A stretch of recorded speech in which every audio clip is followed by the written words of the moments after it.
Welcome to JPM PG College e-learning classes from Education Department, class BLEd 4th year, and subject है Children's Physical and Emotional Health, School Health and Education।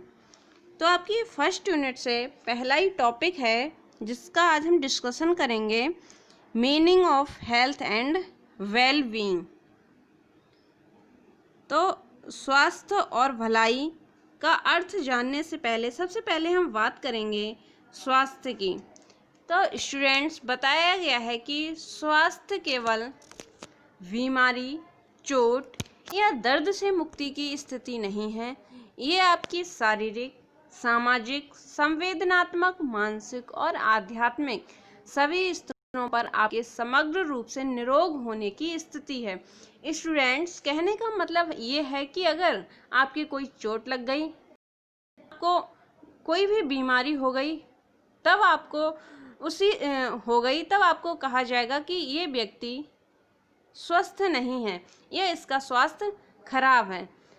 लेकिन इसमें बताया गया है कि सिर्फ बीमारी या चोट या दर्द से मुक्ति की स्थिति ही स्वस्थ नहीं है। स्वास्थ्य के दशाओं के लिए आपके सामाजिक, संवेदनात्मक, मानसिक और आध्यात्मिक सभी स्तरों से आपको स्वस्थ होना चाहिए। आपका सामाजिक स्तर भी स्वस्थ होना चाहिए, इसके साथ ही आपका संवेदनात्मक, मानसिक और आध्यात्मिक सभी स्तरों पर आपको स्वस्थ होने पर भी कहा जाएगा कि ये व्यक्ति स्वस्थ है।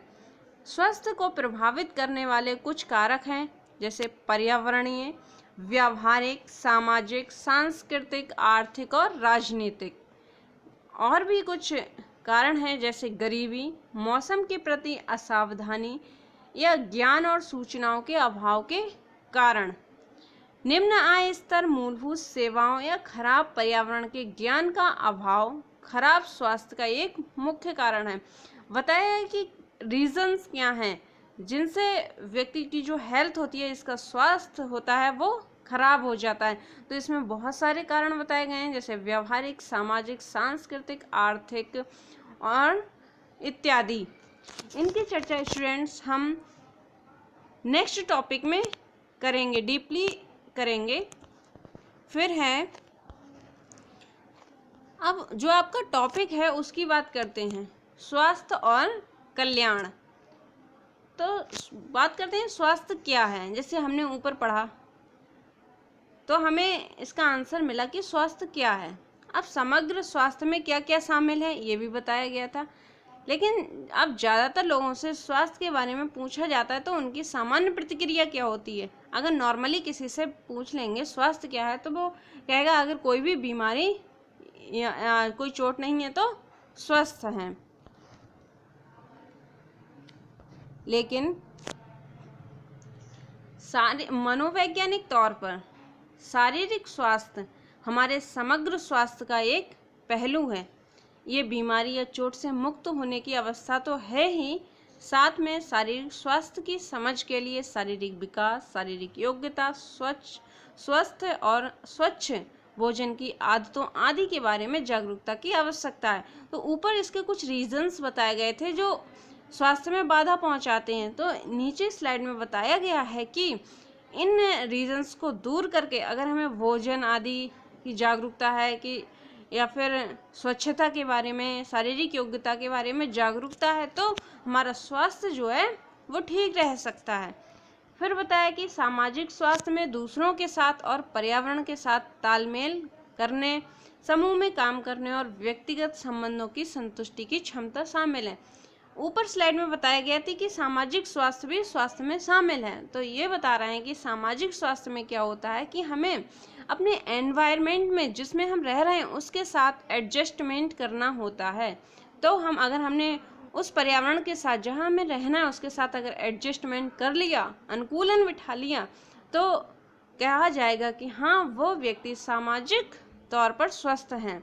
या फिर उसके समूह में काम करने की योग्यता है, व्यक्तिगत संबंध, उसके जो दूसरों से उसके जो संबंध हैं वो भी, उनमें भी संतुष्टि है।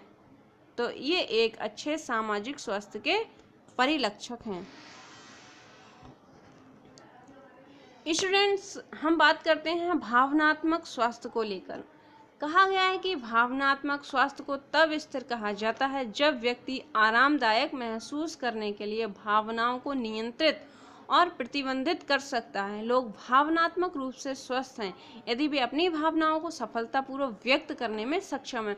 कहा गया है कि कोई भी व्यक्ति भावनात्मक रूप से तब स्वस्थ माना जाएगा जब वो अपने इमोशंस को कंट्रोल कर सकता है, अपने इमोशंस से समाज में एडजस्टमेंट कर सकता है, या फिर वो अपनी भावनाओं को सफलतापूर्वक व्यक्त करने में सक्षम है, तो वो व्यक्ति भावनात्मक स्वस्थ है।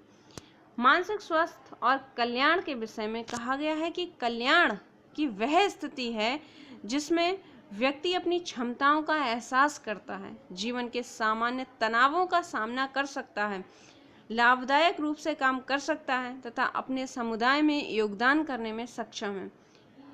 ऐसा किसने कहा? WHO, World Health Organization. मानसिक स्वास्थ्य दैनिक जीवन और संबंधों को प्रभावित कर सकता है। अब मानसिक स्वास्थ्य के बारे में स्टूडेंट्स ये बताते हैं कि मानसिक स्वास्थ्य दैनिक जीवन और संबंधों को प्रभावित कर सकता है। व्यक्ति के सोचने, महसूस करने, व्यवहार करने का तरीका शारीरिक स्वास्थ्य को प्रभावित कर सकता है। ये जो टाइप्स हैं स्वास्थ्य के, वो एक दूसरे से मिले हुए हैं। अगर कोई एक स्वास्थ्य खराब होगा तो वो पूरा दूसरे पर भी असर डालेगा। फिर लिखा है मानसिक स्वास्थ्य में मनोवैज्ञानिक लचीलापन प्राप्त करने के लिए जीवन गतिविधियों और प्रयासों के बीच संतुलन बनाकर जीवन का आनंद लेने की क्षमता भी शामिल है।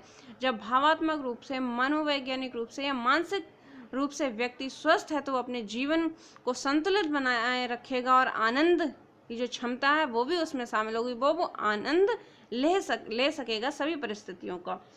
स्टूडेंट्स, इसमें बताया गया था कि स्वास्थ्य में सिर्फ बीमारी या चोट लगने पर ही उसकी मुक्ति नहीं है। इसमें समग्र, जैसे भावात्मक स्वास्थ्य, मानसिक स्वास्थ्य आदि को, भावात्मक स्वास्थ्य आदि को सम्मिलित किया गया था और हमने शॉर्टली भावात्मक स्वास्थ्य, मानसिक स्वास्थ्य आदि को पढ़ा। फिर है स्टूडेंट स्वास्थ्य के आयाम। स्वास्थ्य के आयाम में है मानसिक आयाम यानी संज्ञानात्मक, कार्यात्मक उपयुक्तता, फिटनेस यानी संज्ञानात्मक कार्यों को उचित रूप से करने की क्षमता। अब स्वस्थ होने के लिए सबसे पहले व्यक्ति का आता है मानसिक आयाम। मानसिक आयाम व्यक्ति को मानसिक तौर से स्वस्थ होना चाहिए। जैसा कि अभी आपने पढ़ा था, जब व्यक्ति मानसिक रूप से स्वस्थ होगा तो वो संज्ञानात्मक जो कार्य हैं या मानसिक रूप से जो निर्णय हैं, सोचना समझना है, इन सब कार्यों को भली भांति कर सकेगा। नेक्स्ट है शारीरिक आयाम। इसमें शरीर की कार्यात्मक और संरचनात्मक उपयुक्तता यानी शारीरिक कार्यों को बेहतर तरीके से करने की क्षमता। कोई व्यक्ति फिट होता है तो वो शारीरिक जो कार्य उसे करने होते हैं, फिजिकल वर्क जो होता है उसका बेस्ट होता है। नेक्स्ट है सामाजिक परिवेश में गुणवत्तापूर्ण पारस्परिक संबंधों को बनाए रखने की क्षमता। स्टूडेंट्स, अगर कोई व्यक्ति हेल्दी है समग्र रूप से तो उसके सामाजिक जो परिवेश है, सामाजिक वातावरण है, उसके साथ उसका सामंजस्य, एडजस्टमेंट या उसके पारस्परिक संबंध हैं वो बहुत अच्छे से निभा सकेगा। और कोई सामाजिक स्वस्थ व्यक्ति ही पारस्परिक संबंधों को अच्छी तरह से बनाए रखने की क्षमता रखता है। नेक्स्ट है संवेगात्मक, संवेगों को नियंत्रित करने की क्षमता। जैसे आपने पढ़ा था भावात्मक, इमोशंस को जहाँ कंट्रोल करना होता है या अपनी भावनाओं को प्रकट कर सकने की क्षमता, अभिव्यक्ति की क्षमता। संवेगों को नियंत्रित करने की क्षमता, परेशान करने वाली स्थितियों से निपटने और मजबूत एवं स्थायी रिश्ते बनाने की क्षमता। दूसरे शब्दों में कह सकते हैं स्टूडेंट्स कि ये अपने और दूसरों के संवेगों को स्वीकार करने और समझने की क्षमता। तो संवेगात्मक जो स्वास्थ्य है उसमें अपने संवेगों को कंट्रोल करना या अपने संवेगों को समझना, दूसरे के संवेगों को समझना या अपनी भावनात्मक अभिव्यक्ति है उसको कर सकने की क्षमता आती है। थैंक यू स्टूडेंट्स, ये था आपका हेल्थ एंड वेल बीइंग का टॉपिक।